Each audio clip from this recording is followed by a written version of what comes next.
Hello students, आप लोगों का स्वागत है द नॉलेज पॉइंट में। आज हम लोग जो टॉपिक के ऊपर डिस्कशन करने जा रहे हैं उसका नाम है अकाउंटिंग प्रिंसिपल्स। ये एक इम्पॉर्टेंट टॉपिक होता है जो कि आपके अकाउंटिंग स्टेटमेंट्स को प्रिपेयर करने में आपको अकाउंटिंग प्रिंसिपल्स का बहुत मदद लेना पड़ेगा, या मैं ऐसा भी कह सकता हूँ कि बिना अकाउंटिंग प्रिंसिपल्स का सहायता लिए आप अपने अकाउंटिंग को या अपने अकाउंट्स को प्रिपेयर नहीं कर सकते हैं।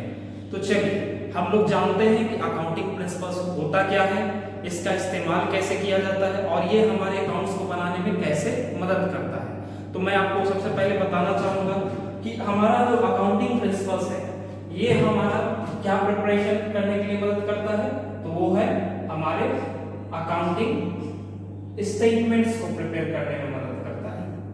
ठीक है, अब आप सोचेंगे कि सर अकाउंटिंग स्टेटमेंट्स हमारा प्रिपेयर हो गया, उसके बाद तो अकाउंटिंग स्टेटमेंट्स जो है हमारे बिजनेस का क्या बताता है, तो दो चीजें बताने का काम करता है। एक तो आपका प्रॉफिटेबिलिटी बताएगा और दूसरा आपका सॉल्वेंसी बताने का काम करेगा।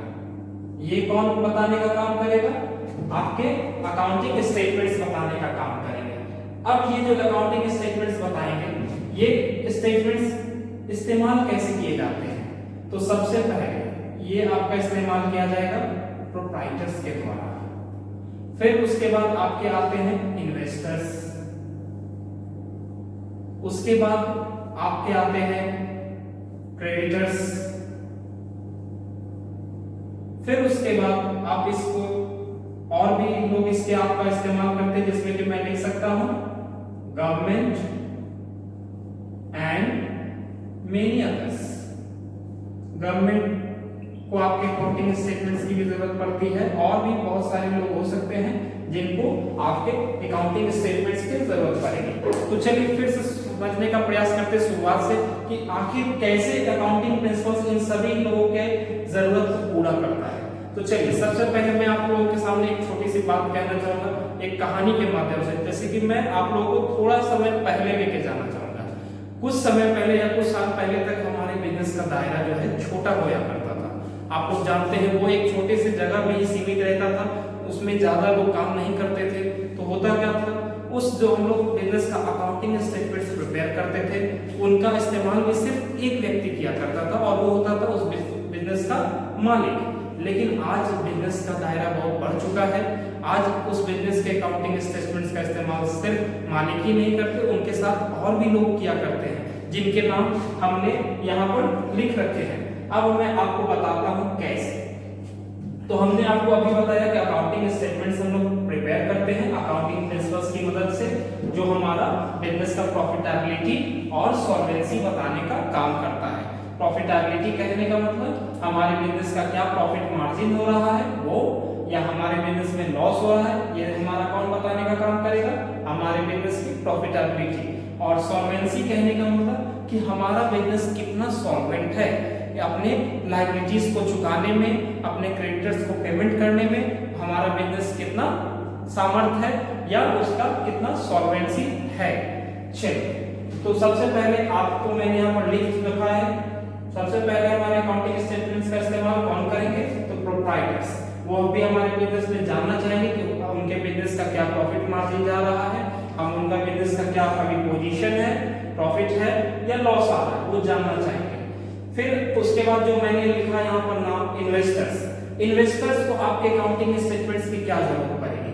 तो बिल्कुल इन्वेस्टर्स को आपके अकाउंटिंग स्टेटमेंट्स की बहुत जरूरत पड़ेगी। अगर वो जानेंगे ही नहीं कि आपके बिजनेस का क्या प्रॉफिट मार्जिन है, तो फिर वो आपके बिजनेस में इन्वेस्ट ही क्यों करेंगे? वो किसी अदर बिजनेस में भी तो इन्वेस्ट कर सकते हैं। इसलिए आपके बिजनेस में इन्वेस्ट करने से पहले उनका ये जानना बेहद जरूरी है कि आपके बिजनेस का क्या प्रॉफिट मार्जिन रह रहा है। फिर तीसरे व्यक्ति जो होते हैं वो है क्रेडिटर्स। अब आप सोचेंगे सर क्रेडिटर्स का अकाउंटिंग स्टेटमेंट से क्या लेना देना है? बिल्कुल लेना देना है। क्रेडिटर्स जो होते हैं आपके, जब तक वो आपके बिजनेस का सॉल्वेंसी रेशियो को नहीं जानेंगे या आपके बिजनेस का क्या पोजीशन है, क्या आपका बिजनेस उनके क्रेडिट को या मैं कह सकता हूं उनके उधार को चुकाने में आपके बिजनेस का वो सामर्थ्य है कि वो आपके क्रेडिटर्स को आपके लायबिलिटीज का पे ऑफ कर सके। अगर वो है तो आपके क्रेडिटर्स जो है आपके बिजनेस में क्रेडिट सप्लाई किया करेंगे। फिर उसके बाद आता है गवर्नमेंट एंड मेनी अदर्स। अब आप सोचेंगे सर गवर्नमेंट को हमारे अकाउंटिंग स्टेटमेंट से क्या लेना देना है? बिल्कुल लेना देना है। आप लोग टैक्स जमा करते होंगे, आपके बिजनेस का टैक्स जमा होता है, तो वो कैसे होता है? तो उनका इस्तेमाल आपके अकाउंटिंग स्टेटमेंट्स के द्वारा आप अपना टैक्स कैलकुलेट करते हैं, और गवर्नमेंट भी आपके अकाउंटिंग स्टेटमेंट्स को ही एनालाइज करता है और चेक करता है कि आपने जो टैक्स जमा किया है क्या वो सही है या गलत है। अगर उसमें किसी प्रकार की कमी है तो वो आपका अकाउंटिंग स्टेटमेंट्स के द्वारा गवर्नमेंट उसके ऊपर कहेगा, वो आप उसको सुधार पाएंगे।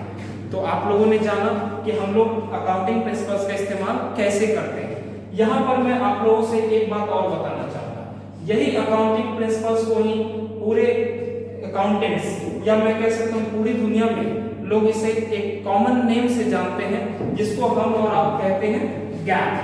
क्या कहते हैं इसको? गैप कहते हैं। इस गैप का मैं फुल फॉर्म लिख देता हूं, ये होता है जनरली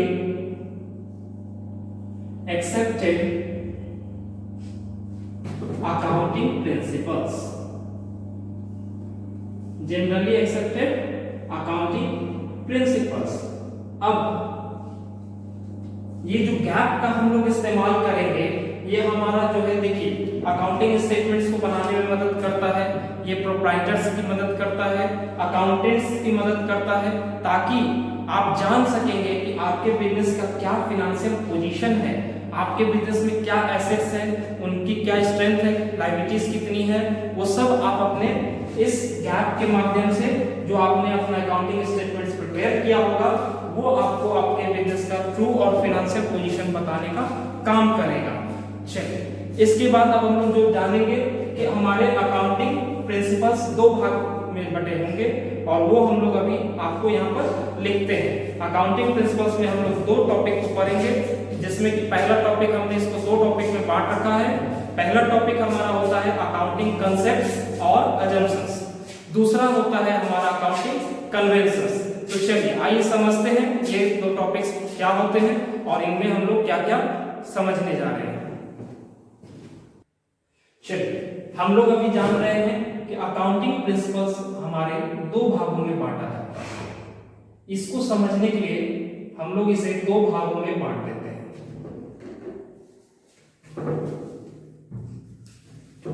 पहले भाग को हम लोग कहेंगे अकाउंटिंग कंसेप्ट्स और एजम्पशंस। अकाउंटिंग कंसेप्ट्स और एजम्पशंस। दूसरे भाग को हम लोग कहेंगे अकाउंटिंग कन्वेंशंस।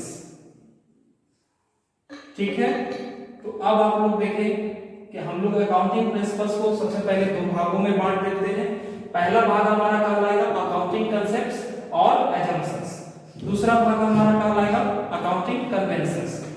इसमें जो है हम लोग 10 प्रकार के एजम्पशंस को पढ़ने का काम करेंगे, और अकाउंटिंग कन्वेंशंस में हम लोग 3 प्रकार के कन्वेंशंस को पढ़ने का काम करेंगे। तो चलिए, सबसे पहले हम लोग अकाउंटिंग कंसेप्ट्स और अकाउंटिंग एजम्पशंस के बारे में जानते हैं। तो मैं अभी यहाँ पर अकाउंटिंग कंसेप्ट्स और एजम्पशंस जितने भी हमारे होते हैं उनको लिख देता हूं। देखिए, अकाउंटिंग कंसेप्ट्स और एजम्पशंस हमारा पहला प्रकार है अकाउंटिंग प्रिंसिपल्स का। तो इसको समझाने के लिए मैंने यहाँ पर कुछ लाइंस लिख रखा है, मैं आप लोगों के सामने पढ़ देता हूँ। तो मैं पढ़ता हूँ, for making accounting more meaningful and useful, these concepts provide a foundation for doing accounting process. No enterprise can prepare its financial statement without considering these basic concepts or assumptions, as they have legal acceptance. On the basis of these assumptions, each transactions are recorded and accounts are maintained.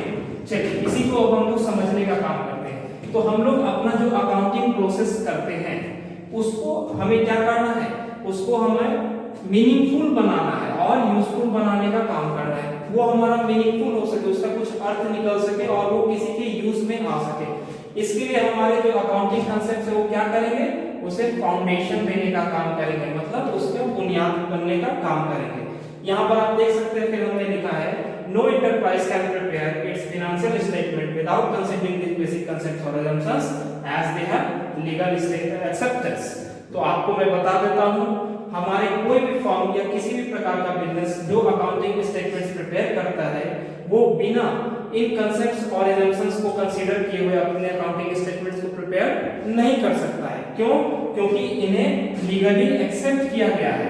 मतलब हमारे government ही ये हमको बोलती है कि जब भी आप अपने अकाउंटिंग स्टेटमेंट्स को प्रिपेयर करेंगे आप अपने अकाउंटिंग में अपने कंसेप्ट्स का इस्तेमाल जरूर करेंगे।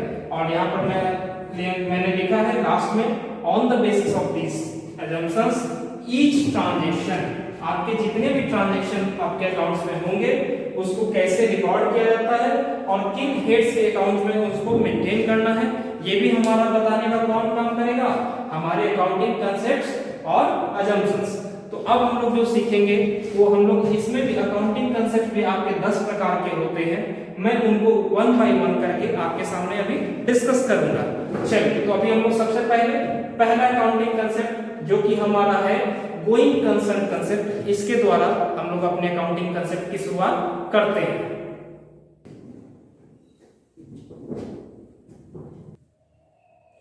चलिए, हम लोगों का पहला कंसेप्ट जो है वो है गोइंग कंसर्न कंसेप्ट। जैसा कि आप नाम में ही देख सकते हैं, हर कंसेप्ट के नाम में ही आपको उसका अर्थ थोड़ा सा जरूर समझ में आ जाएगा।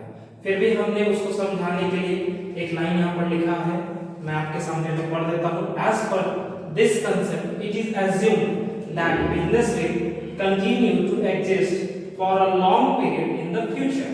Due to this concept, we perform any credit transactions in our business enterprise। हम लोग देख रहे हैं हमारे कंसेप्ट का नाम क्या है, गोइंग कंसर्न कंसेप्ट, मतलब ये निरंतर चलता रहेगा। तो हमारा बिजनेस जो हमने आज एस्टैब्लिश किया, क्या आप लोग बता सकते हैं कि आप कितने समय के लिए या कितने साल के लिए ये बिजनेस को चलाने वाले हैं? तो नहीं, हम लोग हर आदमी यही सोचता है कि हमारा बिजनेस आज है, ये कल तक भी रहेगा और आगे भी ऐसा ही चलता रहेगा। मतलब उसका कोई लाइफ वो हम लोग डिटरमिन नहीं कर सकते। इसीलिए हमने क्या लिखा है यहाँ पर कि business will continue to exist for a long period. ये कितने समय के लिए हो सकता है इसका कोई अंदाजा हम लोग नहीं दे सकते। हम लोगों का बस ये कह सकते हैं कि ये हमारा बिजनेस जो है लंबे समय तक चलता रहेगा। और इसी कंसेप्ट के चलते जो है हम अपने बिजनेस में भी जो है कोई भी प्रकार के क्रेडिट ट्रांजैक्शंस को परफॉर्म करते हैं। जैसे कि मैं आपसे कहना चाहूंगा, अगर आपको ये पता ही नहीं होगा कि हमारा बिजनेस कब तक चलेगा, तो क्या आप किसी को उधार दे पाएंगे? क्या आपको कोई उधार देगा? नहीं। लेकिन अगर आप जान रहे कि हमारा बिजनेस आज भी है और आगे भी चलता रहेगा, तो जरूर है कि सामने वाला व्यक्ति भी आपको उधार दे पाएगा और आप भी किसी से उधार खरीद या बिक्री कर पाएंगे। तो अब आप समझ गए कि हमने क्यों लिखा है कि due to this concept we perform any credit transactions in our business enterprise। इसके कुछ और भी एग्जांपल्स होते हैं जो मैं अभी आपके सामने लिख देता हूं। जैसे कि देखिए इस कंसेप्ट के क्या एग्जांपल्स होंगे, यहां पर आप देखेंगे। मैं सबसे पहले लिखता हूं डेप्रिसिएशन। डेप्रिसिएशन क्या होता है सर? तो ये आप लोग अभी आने वाले टॉपिक में समझेंगे।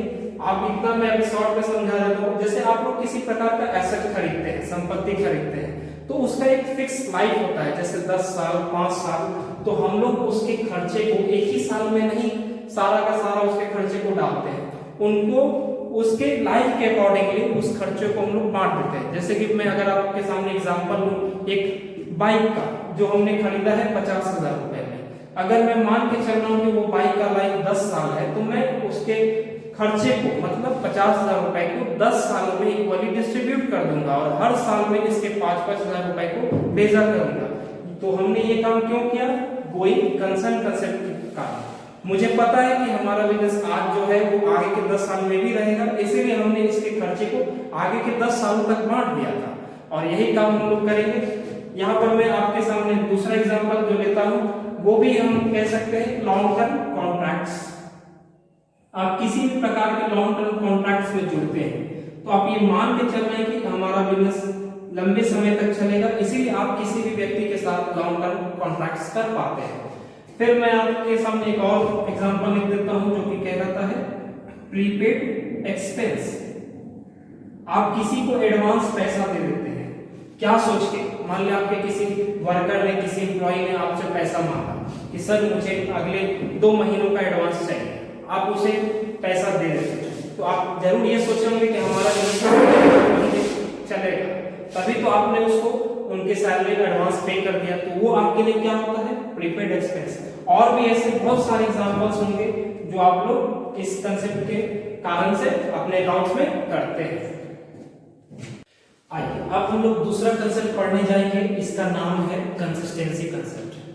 ठीक है, देखिए इसके बारे में हमने यहाँ पे लिखा है, this concept states that accounting principles and methods should remain consistent from one year to another. They should not be changed from year to year in order to enable the management to compare the profit and loss account and balancing of the different periods and to draw important conclusions about the working of the enterprise. ये क्या होता है consistency concept? तो हम लोग इसमें ये जानेंगे कि हम अपने अकाउंटिंग प्रोसेस बनाने समय हम लोग जो भी मेथड्स हम लोग अडॉप्ट करते हैं उसको हमें क्या करना है, तो कंसिस्टेंट रखना है, मतलब उसे बदलना नहीं है। हर ईयर में, हर एक अलग अलग सालों में उसे हम बदलेंगे नहीं। क्यों? क्योंकि इससे क्या होगा, हमारे मैनेजमेंट को जो होता है वो दिक्कत आता है। किस चीज में दिक्कत आ रहा है, तो वो कंपेयर नहीं कर पाएंगे अपने प्रॉफिट एंड लॉस अकाउंट और बैलेंस, जिनको हम फिनेंशियल स्टेटमेंट्स कहते हैं। तो हमारा मैनेजमेंट जो है या हमारे उस अकाउंटिंग स्टेटमेंट्स के यूजर्स जो है वो कंपेयर करने में उन्हें मुश्किलें होती हैं प्रॉफिट एंड लॉस अकाउंट को और बैलेंस शीट को ऑफ डिफरेंट पीरियड्स, है ना, वो कंपेयर करना होता है। जैसे कि अगर मैं आपसे बोलूं कि हमारा पिछले साल का एक फाइनेंशियल स्टेटमेंट्स था, उसमें हमने किसी मेथड को अडॉप्ट किया और हमने अपना एक फाइनेंशियल स्टेटमेंट्स ड्रॉ किया, फिर उसके बाद हमने इस साल में वही मेथड्स को अडॉप्ट किया और फाइनेंशियल स्टेटमेंट्स को ड्रॉ किया, तो हम पिछले साल के स्टेटमेंट्स को और इस साल के स्टेटमेंट्स को कंपेयर कर पाएंगे। और ये तभी मुमकिन हो पाएगा जब हम उन दोनों ईयर्स में सेम मेथड्स को अडॉप्ट किए होंगे। और अगर हमने मेथड्स में चेंज कर दिया जिस वजह से हमारे प्रॉफिट या लॉस के फिगर में कोई चेंजेस होता है, तो ये कंपैरिजन सही नहीं कहलाएगा। इसीलिए सबसे पहली बात मैंने आपको बताया कि कंसिस्टेंसी कंसेप्ट हमें कहता है कि आप अपने मेथड्स को या आप जो भी प्रिंसिपल्स को अडॉप्ट करते हैं उसे ना बदलें, है ना। दूसरी बात, अगर हमारे बिजनेस में कोई कमी जा रही है, किसी मेथड को अडॉप्ट करने की वजह से किसी प्रकार के नुकसान हो गया या कोई कमी जा रहा है, तो उसे भी हम कैसे जान पाते हैं, तो due to consistency and due to comparison of two accounting statements. अगर हमारा ये स्टेटमेंट्स कंपेयर ही नहीं हो पाएगा तो हम ये भी नहीं जान पाएंगे कि हमारे बिजनेस में कहाँ कमी हो रही है और कहाँ पर हम अच्छा कर पा रहे हैं। इसलिए भी हमने यहाँ पर आप लोगों को लिखा है and to draw important conclusions. हम जान ही नहीं पाएंगे कि हमारे बिजनेस में क्या क्या चेंजेस लाने अनिवार्य है। तो आप लोगों के मन में ये बात आएगी, क्या सर हम लोग जो बिजनेस में एक मेथड को जो अडॉप्ट कर लिए क्या उसे कभी नहीं बदलेंगे? नहीं, आप बदलिए जब आपके लिए वो बहुत ही ज्यादा नेसेसरी हो जाए या आपके लिए वो बेनिफिशियल है। जैसा कि आप यहाँ देख सकते हैं, if any change in methods is beneficial for the firm, है ना, then only it should be changed and carried out for further years। अगर आपका वो चेंज, मान लिया आपने किसी मेथड को चेंज करे हैं जिसकी वजह से वो आपके फर्म के लिए क्या कर रहा है, बेनिफिशियल का काम कर रहा है, मैंने आपको बेनिफिशियरी देने का काम कर रहा है, तभी आप अपने मेथड्स को चेंज करें और फिर उसे आप आगे के सालों में कैरी करने का काम करें। इसके कुछ एग्जांपल्स होते हैं, वो भी मैं आपके सामने दिखा देता हूँ। यहाँ पर मैंने दो एग्जांपल्स आपके सामने लिखा है। पहला है मेथड्स ऑफ चार्जिंग डेप्रिसिएशन, है ना। तो हम लोग जो डेप्रिसिएशन चार्ज करते हैं इसके काफी मेथड्स होते हैं, जिसमें कि मैं आपको बताता हूँ एक दो मेथड्स के नाम। जैसा एक एसएलएम होता है जिसे हम लोग स्ट्रेट लाइन मेथड कहते हैं, दूसरा डब्ल्यूडीवी होता है उसे हम लोग रिटर्न डाउन वैल्यू मेथड कहते हैं। मान लिया मैंने इस साल एसएलएम का प्रोसेस अपनाया या एसएलएम मेथड से अपने डेप्रिसिएशन को चार्ज किया, फिर मैं अगले साल डब्ल्यूडीवी प्रोसेस में आ जाता हूँ, फिर उसके बाद मैं एसएलएम में आ जाता हूँ। तो इस प्रकार से हमारा जो फाइनेंशियल स्टेटमेंट प्रिपेयर होगा हम लोग उसको ठीक तरीके से कंपेयर नहीं कर पाएंगे और कोई भी इंपॉर्टेंट कंक्लूजन्स उसके ऊपर नहीं निकाल पाएंगे। उसी प्रकार से हमारा जो है क्लोजिंग स्टॉक को वैल्यू करने के दो प्राइसेस होते हैं, या तो हम लोग उसे कॉस्ट प्राइस पर वैल्यू कर ले या फिर मार्केट प्राइस पर वैल्यू कर ले। तो जैसा कि हम लोग अपने अकाउंटिंग स्टैंडर्ड्स में जानते हैं कि वो कहता है वैल्यूएशन ऑफ क्लोजिंग स्टॉक होना चाहिए ऑन मार्केट प्राइस और cost price whichever is lower. तो हम लोगों ने इस मेथड को अडॉप्ट किया ताकि ये मेथड के अनुसार से हम लोग फिर जो है आगे के सालों में अपने प्रॉफिट एंड लॉस अकाउंट को या बैलेंस शीट को अच्छे से प्रिपेयर कर पाएंगे और हम अपने इंपॉर्टेंट कंक्लूजन्स को ड्रॉ भी कर पाएंगे। तो आप लोगों ने समझा कंसिस्टेंसी कंसेप्ट क्या होता है। अब हम लोग इसके बाद तीसरे कंसेप्ट को समझेंगे। चलिए अब हम लोग पढ़ेंगे वो है एक्रूअल और मैचिंग कंसेप्ट। देखेंगे एक्रूअल या मैचिंग कंसेप्ट क्या होता है। द एक्रूअल और matching concept results from the accounting period concept. According to this concept, the expense for an accounting period are matched against related incomes as they have occurred, and it is immaterial whether cash have been paid or received or not. Accrual और matching concept जो है हमारा, ये एक और concept के द्वारा ही इसकी जरूरत होती है, और जो concept का नाम होता है accounting period concept। ये भी अभी हम लोग थोड़ी देर में जानेंगे accounting period concept हम लोग किसे कहते हैं। इसी के चलते हमें एक्रूअल और मैचिंग कंसेप्ट का हमारे बुक्स ऑफ अकाउंट में जरूरत पड़ता है। अब आप जानेंगे कि ये काम क्या करता है, एक्रूअल और मैचिंग कंसेप्ट क्या करने का काम कर रहा है। तो आप देख सकते हैं मैंने यहाँ पे लिखा है according to this concept the expense for an accounting period. एक समय अवधि के लिए जो भी हमारा अकाउंटिंग पीरियड का समय अवधि होगा वहां पे हम अपने एक्सपेंस और इनकम्स को, अपने इनकम्स को और अपने इसी के आगे जो हमने लिखा है यहाँ पर expense, the expense for an accounting period are matched. ये क्या होता है मैं अभी इसको आपको समझा देता हूँ। जो एक अकाउंटिंग पीरियड में एक समय अवधि के दौरान जो हमारे खर्चे हुए होंगे और जो भी हमारे इनकम्स हुए होंगे उनको हम लोग मैच कराने का काम करते हैं, मतलब कि उनको तौलने का काम करते हैं कि क्या हमारा कितना खर्च हुआ इस समय में, कितना हमारा इनकम था। ये इममटेरियल है कि वो सारे खर्चे या सारे इनकम कि कैश में ही होना चाहिए, मतलब नगद ही होना चाहिए, ऐसा कोई जरूरी नहीं है।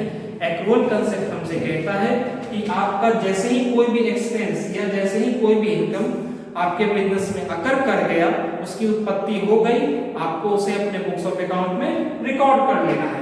भले ही अभी आपको उसके बदले पैसा मिला हो या आपको पैसा देना हो, आपने अभी दिया है या नहीं भी दिया है, तो भी आप उसे रिकॉर्ड कर लेंगे। चलिए इसको मैं आपको बताऊंगा और अच्छे से। इसमें एक हमने बात और भी लिखा है, this concept applies according to both revenue and expenses. अभी हमने कहा कि ये एक्सपेंस और रेवेन्यू दोनों पर इक्वली अप्लाई भी होता है। अब आप देखेंगे कि सर ये काम करने से फायदा क्या होता है। देखिए इस कंसेप्ट का ये फायदा होता है कि जो हमारा एक टाइम पीरियड का एक्सपेंस था या उसी टाइम पीरियड का इनकम था, उससे जब हम लोग एक दूसरे को मैच कराते हैं तो हम जान पाते हैं कि हमारे बिजनेस का ट्रू प्रॉफिट या लॉस क्या हुआ है उस समय अवधि के दौरान। जैसे कि फॉर एग्जांपल मैं आपसे एग्जांपल आपके सामने रखूंगा। मान के चलिए आपका एक एम्प्लॉय है जिसका सैलरी आप उसे हर महीने का उसके अगले महीने के 10 तारीख को आप दे दिया करते हैं। तो जैसे ही इस महीने का सैलरी उसका ड्यू होगा, मान के चलिए ये महीना मेरा है जनवरी, तो जैसे ही 31 जनवरी को आपके एम्प्लॉय का सैलरी ड्यू होगा तो आप उसे 31 जनवरी को पेमेंट नहीं करेंगे, आप उसे अगले महीने के 10 तारीख को मतलब कि 10 फरवरी को पेमेंट करेंगे। तो क्या एक्रूअल कंसेप्ट क्या कहता है कि क्या इस खर्चे को हम कब रिकॉर्ड करें, 31 जनवरी को या 10 फरवरी को? तो नहीं, इसने कहा कि जैसे ही वो अकर्ड हो गया तो आपका वो खर्च कब अकर हुआ है, तो 31 जनवरी को, तो आपको उसी दिन इस खर्चे को रिकॉर्ड कर लेना है। उसी प्रकार से इनकम भी मान के चलिए अगर आपका कोई इन्वेस्टमेंट है जहां पर आप जान रहे हैं कि मुझे 10% के हिसाब से उसका इंटरेस्ट मिलना है और आपका एक समय का 1 साल का वो इन्वेस्टमेंट हो चुका है, आपने कोई एफडी करा रखा होगा या कुछ भी इस प्रकार का इन्वेस्टमेंट कर रखा होगा, आपने 1 लाख का इन्वेस्टमेंट किया और आपका उस पर 10,000 रुपए इंटरेस्ट तैयार हो गया। अब आप जानते हैं कि मुझे 10,000 रुपए इंटरेस्ट मिलेगा, तो इस इंटरेस्ट को जान लेने के लिए वो भी आपका अकर कर गया इसी साल, तो आप उसे अगले साल के इंतजार में नहीं भेजेंगे कि सर अभी मुझे मिलने में ये अगले महीने में मिल रहा है तो मैं अगले महीने इसका रिकॉर्डिंग करूंगा। नहीं, आपको इसी महीने में जिस दिन आपको ये सिक्योरिटी आ गया कि हाँ वो इनकम हमारा जनरेट हो चुका है, वो हमारा अकर हो चुका है, आप उसी समय उसे रिकॉर्ड कर देंगे और इससे हम लोग कंपेयर कर पाएंगे कि इस साल का या इस समय अवधि के लिए हमारे क्या खर्च हुए थे, हमारी क्या इनकम हुई थी, ताकि हम जान सकें अपने ट्रू प्रॉफिट को या लॉस को। आप देख सकते हैं मैंने यहाँ पर लिखा है, इसके कुछ एग्जांपल्स भी हैं।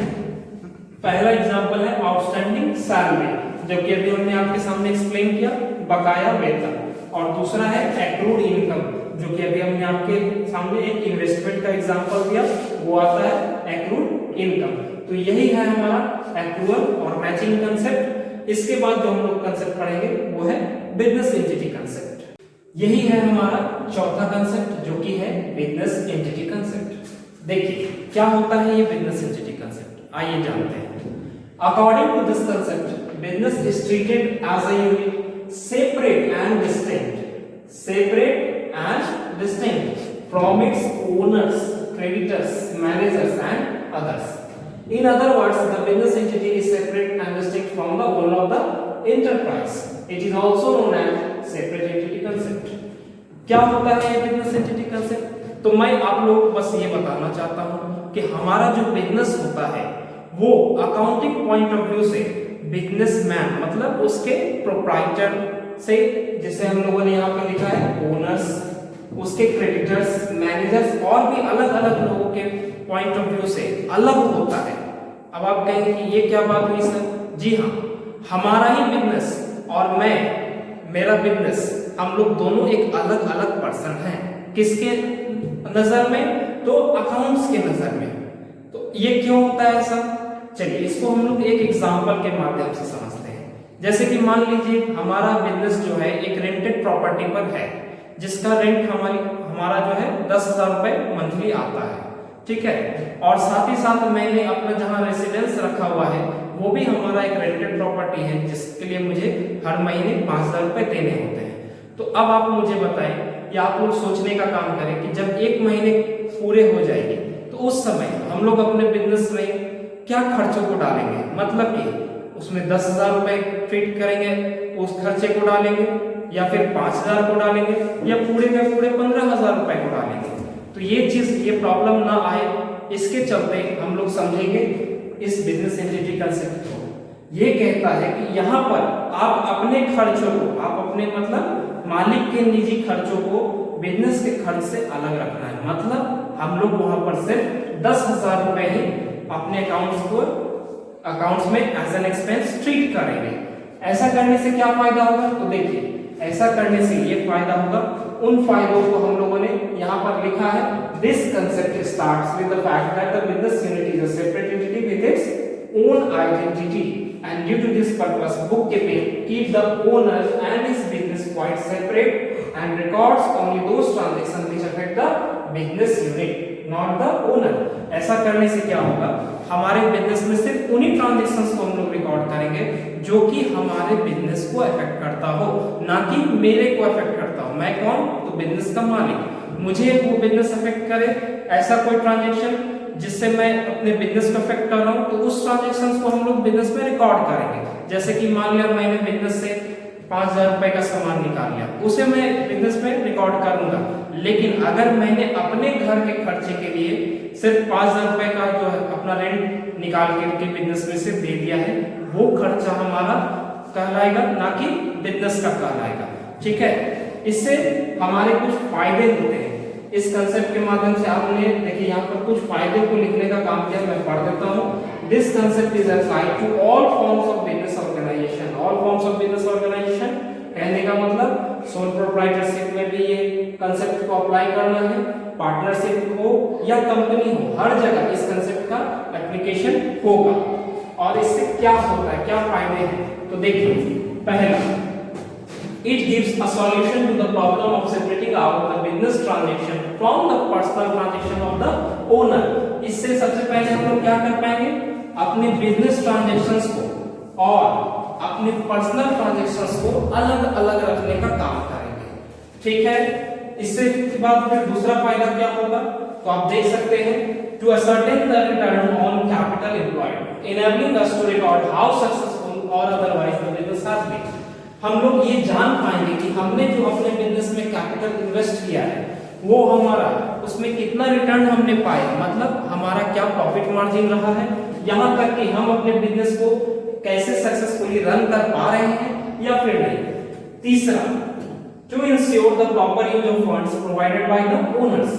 जो भी बिजनेस में हमने पैसे को इन्वेस्ट किया है उसका प्रॉपर्ली यूज होना चाहिए, ना कि जैसे अगर मेरे को कोई सामान की जरूरत पड़ गई तो मैं उसके अपने पैसे अपने खर्चों के लिए बिजनेस में से पैसे निकालूंगा और उसे अपने खर्च में इस्तेमाल कर दूंगा। ये काम नहीं करना है। हमें उस फंड्स को प्रॉपरली यूज करना है, जो कि बिजनेस के लिए हो तो ज्यादा बेहतर है। चौथा, to hold title to property in the name of the firm. अभी जस्ट हम लोगों ने कहा कि प्रॉपर यूज होना चाहिए फंड्स का। जैसे मान के चलिए हमारे बिजनेस में किसी एसेट्स की जरूरत है, आप ऐसा बिजनेस करते हैं जहां पे हमें कुछ मशीनरीज खरीदने होते हैं, तो उस केस में जो मैं मशीनरी खरीद रहा हूं वो मैं क्या करूंगा, उसके लिए मुझे पैसे की जरूरत होगी, तो अपने बिजनेस में से ही मैं पैसे निकालूंगा, फंड कलेक्ट करूंगा और उसका प्रॉपर यूज करूंगा, और उसी से मैं अपने बिजनेस के लिए एसेट्स खरीद सकता हूं या फिर किसी भी प्रकार का प्रॉपर्टी खरीद सकता हूं। पांचवा है to enter into transactions with outsiders in the name of the firm. आप इसके द्वारा क्या करेंगे कि आप जो भी ट्रांजैक्शंस करते हैं, कोई भी आपका आउटसाइडर्स मतलब बाहरी व्यक्ति जो आपके बिजनेस में आता है, उसके आप जो है उसके साथ आप अपने नाम से नहीं, अपने बिजनेस के नाम से जुड़ेंगे। इससे क्या फायदा होगा, मान के चलिए अगर आपके बिजनेस का कोई व्यक्ति शेयर्स खरीदना चाहता है या आप डिवेंचर्स बेच रहे हैं, तो उस केस में आपके शेयर्स या आपके डिवेंचर्स को लोग नहीं खरीदेंगे, आपके कंपनी के शेयर्स या डिवेंचर्स को लोग खरीदेंगे, क्योंकि वो आपके कंपनी को जानते हैं ना कि आपको। यही वजह है हम लोग बिजनेस एंटिटी कंसेप्ट में इसको हमने एक शॉर्ट फॉर्म में यही बोला कि हमारा बिजनेस और हम, मैं कहने का मतलब मालिक, बिजनेस और बिजनेस का मालिक दोनों अलग अलग लोग हैं अकाउंटिंग की नजरिए से। इसके एग्जांपल में हमने लिखा है interest on capital is treated as an expense and interest on drawings is treated as an income in business. इसीलिए हमने ये बात लिखा भी है कि जो हमारा कैपिटल होता है वो बिजनेस के लिए एक लायबिलिटी होती है, इसीलिए उस पर जो वो इंटरेस्ट देता है वो एक एक्सपेंस कहलाता है बिजनेस के लिए, और जो मालिक बिजनेस से पैसे निकालता है या कोई सामान निकालता है उसी को हम ड्राइंग्स कहते हैं, और उस पर जो मालिक इंटरेस्ट देता है वो बिजनेस के लिए एक प्रकार का इनकम कहलाता है। चलिए, तो अब आप लोग बिजनेस एंटिटी कंसेप्ट को अच्छे से समझ चुके होंगे। ठीक है, अब हम लोग पांचवें कंसेप्ट में चलेंगे। पांचवा कंसेप्ट जो कि है मनी मेजरमेंट कंसेप्ट। जैसा कि आप लोग समझ रहे हैं, नाम में ही क्या शामिल है, मनी मेजरमेंट, मतलब ऐसा चीज जो इसको हम मनी के टर्म्स में मेजर कर सके। आइए हम लोग पढ़ते हैं। As per this concept only those transactions and events which can be measured और expressed in terms of money are to be recorded in the books of account. हम लोग सिर्फ उन्हीं ट्रांजैक्शंस को, ओनली दोस ट्रांजैक्शंस कहने का मतलब सिर्फ उन्हीं ट्रांजैक्शंस को या इवेंट्स को अपने अकाउंट्स में रिकॉर्ड करने का काम करेंगे जिनको हम किसके टर्म्स में, मनी के टर्म्स में एक्सप्रेस कर सके। तो सर, और आपने आगे में क्या लिखा है, an event even though it may be very important for the business will not be recorded in the books of account unless its effect can be measured in terms of money with a fair degree of accuracy। अगर कोई ऐसा event है जो कि हमारे business के लिए भले ही बहुत इंपॉर्टेंट हो, लेकिन क्योंकि हम उसको मनी के टर्म्स में एक्सप्रेस नहीं कर पा रहे हैं, तो हम उसे अपने बिजनेस में रिकॉर्ड नहीं कर सकेंगे। जैसे कि मान लीजिए, मैं आपको एग्जांपल के लिए बताता हूँ, मेरे बिजनेस में 10 एम्प्लॉइज हैं, अगर उनमें से एक एम्प्लॉय बहुत अच्छा काम कर रहा है, वो पंक्चुअल रह रहा है, तो मैं उससे ये ट्रांजैक्शन को रिकॉर्ड नहीं कर सकता हूँ that he is a very punctual and a disciplined employee. लेकिन अगर मैं उसे इंसेंटिव दे रहा हूँ जिसका मूल्य 1000 रुपए है, इस चीज को हम अपने बुक्स ऑफ अकाउंट में रिकॉर्ड कर सकते हैं that an employee has got an incentive of ₹1000, क्योंकि ये मनी के टर्म्स में हम मेजर कर पा रहे हैं। ठीक है, देखिए इससे क्या फायदे होते हैं, इस कंसेप्ट से हमें क्या फायदा हो रहा है आप पढ़ेंगे। This concept enables various things of diverse nature, अलग अलग प्रकार की चीजों को, जैसे कि आपको मैं अभी बताऊंगा, to be added up together and dealt with as such to make accounting records relevant, simple, understandable and homogeneous as they are expressed in a common unit of measurement that is money। जैसे चलिए इस line को समझने के लिए मैं आपको फिर से एक एग्जांपल देता हूँ। मान के चलिए हमारे बिजनेस में एक बिल्डिंग है, 2 मशीन्स हैं, 10 चेयर्स हैं और 3 टेबल्स हैं। तो मैं अगर कहूंगा कि मेरे बिजनेस में क्या है या मेरे बिजनेस का फाइनेंशियल पोजीशन क्या है, तो आप क्या मुझे बोलेंगे, सर आपके बिजनेस का फाइनेंशियल पोजीशन है एक building plus 2 machines plus 10 chairs और 3 टेबल्स। नहीं, इस तरह से हम लोग अपने बिजनेस के पोजीशन को नहीं बताते हैं। हम लोग उसको क्या करते हैं, एक कॉमन टर्म में एक्सचेंज करने का काम करते हैं। जैसे कि मैं बोलूंगा आपसे हमारा जो बिजनेस है उसका मॉनेटरी वैल्यू 10 लाख रुपए का है, तो आप कहेंगे ठीक है सर आपके मशीन्स का क्या वैल्यू है, तो मैं बोलूंगा कि हमारे दोनों मशीन का वैल्यू 2 लाख रुपए का है। आप बोलेंगे ठीक है सर 10 लाख और 2 लाख आपका कितने होंगे 12 लाख। अब मैं आपसे कहूंगा कि मेरे 10 चेयर्स जो है वो 5000 रुपए का है, आप बोलेंगे ठीक है सर, और आपके जो 3 टेबल्स है वो 30,000 रुपए का है। तो अब आप इन सभी को जोड़ के कह सकते हैं सर आपके बिजनेस का जो स्ट्रेंथ है वो है 12,35,000 रुपए। देखिए हमने इन सभी को एक जगह जोड़ दिया कि नहीं जोड़ दिया, ये कैसे संभव हो पाया, क्योंकि वहां पर एक कॉमन यूनिट ऑफ मेजरमेंट था जो कि हमारा मनी था। अगर ये मनी कॉमन यूनिट नहीं होता तो फिर से हम लोग इन सभी चीजों को एक साथ जोड़ के नहीं बता पाते। इसीलिए मैंने यहाँ पर एग्जांपल्स में लिखा भी है 10 chairs cannot be recorded in your books of account, but if the chair costs ₹500 each, then the value of ₹5,000 can be recorded। मतलब हम लोग 10 चेयर्स को अपने बुक्स ऑफ अकाउंट में रिकॉर्ड नहीं कर सकते हैं, लेकिन अगर हमको उनका मॉनेटरी वैल्यू पता है कि वो 500 रुपए है तो हम लोग अपने बुक्स ऑफ अकाउंट में 5,000 रुपए को रिकॉर्ड कर सकते हैं। यही कंसेप्ट है मनी मेजरमेंट कॉन्सेप्ट का। चलिए अब हम लोग जो कंसेप्ट सीखेंगे वो है हमारा अकाउंटिंग पीरियड कंसेप्ट। याद कीजिए अभी हम लोगों ने थोड़े दिन पहले एक एक्रूअल और मैचिंग कंसेप्ट पढ़ा था, वहां पे हमने आपके कंसेप्ट में इस कंसेप्ट का नाम लिया था और हमने बोला था कि हम इसे आगे समझेंगे। अब हम लोग का समय आ गया है ये जानने का कि सर अकाउंटिंग पीरियड कंसेप्ट क्या होता है। तो देखिए हमने लिखा है it is a period for which a business unit prepare it's account. This concept arises from the going concern concept as the business is intended to continue indefinitely for a long period, and the accounting period concept requires that the lifespan of the business unit should be segregated into equal parts or periods। हम जानते हैं कि हमारा business का कोई life fix नहीं होता है, कोई लाइफ सर्टेन नहीं होता है। जैसे कि हम नहीं बोल सकते कि हमारे बिजनेस 30 साल के लिए होगा या 50 साल के लिए।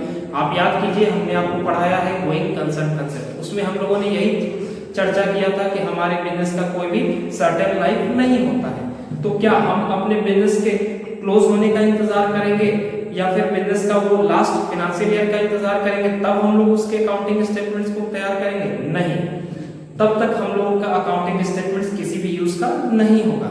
इसीलिए अकाउंटिंग पीरियड कंसेप्ट एक आता है जो कि हमारे इसी बिजनेस के इंडेफिनिटली पीरियड को, या मैं कह सकता हूं इसके लाइफ स्पैन को, जो भी इसका लाइफ स्पैन रहा उसे एक इक्वल पार्ट्स में डिवाइड करने का काम करता है। मतलब कि एक टाइम पीरियड आप ले सकते हैं, 1 महीना, 6 महीना, साल भर, ऐसे ऐसे टाइम पीरियड्स में से डिवाइड करने का काम करता है। इससे क्या फायदा होता है, इस जो डिवीजन में हम अपने इसी डिवीजन को एक पीरियड का नाम देते हैं। जैसे कि हम लोग नॉर्मली 12 महीनों का ये समय लेते हैं।